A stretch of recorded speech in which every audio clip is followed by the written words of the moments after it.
What made you both so enthusiastic about Scotland and the national dress? Um, How long have we got? yeah. Um, a fever dream. the uh, in my when I started the company back in my mid 20s, I just decided I wanted to wear a kilt. Went out and wore kilts, and then started figuring, okay, I could make this, and then I could start selling these because a lot of people are asking me about these, and just got obsessed with everything about it. I probably wouldn't be able to have the same obsessions and level of commitment to the research process that I did way back then now if I were to start over. But it's kind of, I don't know, a weird passion that I just took hold of me, and just kind of jumped in with both feet and just like a sponge soaked up every single thing I could about the culture, about kilt making, about Highland wear, about all of it. And it's just kind of a flame that hasn't gone out.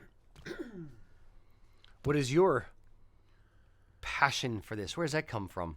Well, let me tell you. Long time ago now. I think it comes from two directions. I often say that I kind of fell in love with kilts first, but that's actually a more recent development.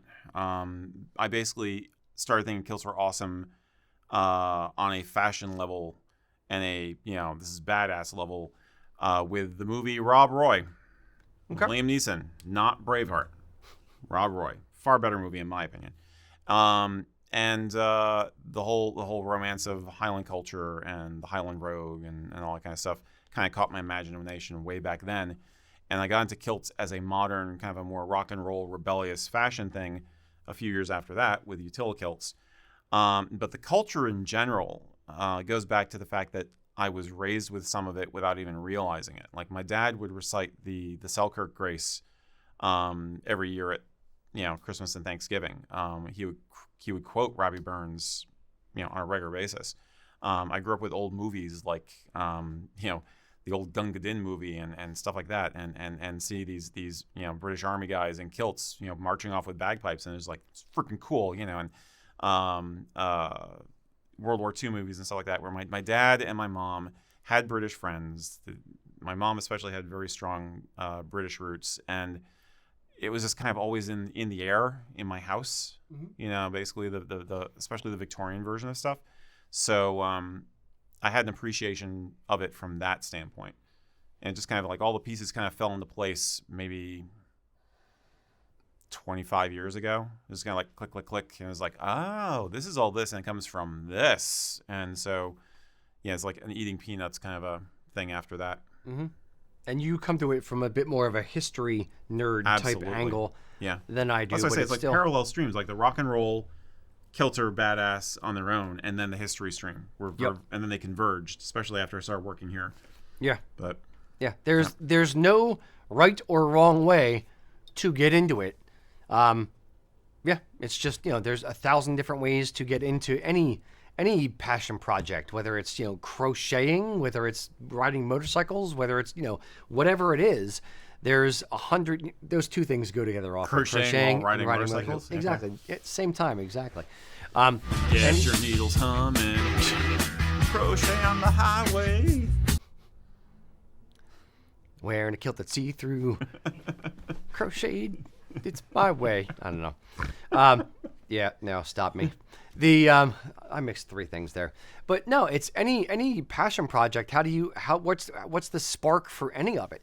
A lot of it, like Erik was kind of alluding to, starts in your much younger years when you kind of really all that stuff starts in the home. It's the things that you grew up with. It's the culture you're exposed to. That's why it's so important to let your kids experience your cultural heritage when they're in the home. Experience, the foods, the smells, the sounds, the music of your family's cultural heritage. If there's festivals with it, take them to the festivals. Yep. Doing that stuff when they are young you're planting seeds that will sprout, generally speaking, in their 20s. When your parents start to grow old, when your grandparents start to die, when you start to realize, hey, people are immortal. Hey, I miss those stories. Hey, I wish I knew this one thing and I can't ask grandmom anymore because she passed on. It's when all of that starts to hit you, that's when those seeds start to sprout. And that's when people really get excited about this stuff. So yes. Yeah. If you're coming at it from a heritage standpoint. Correct. There's plenty of people who are into this stuff who do not have a direct connection to the culture. They just fall in love with it because it's awesome. Yeah.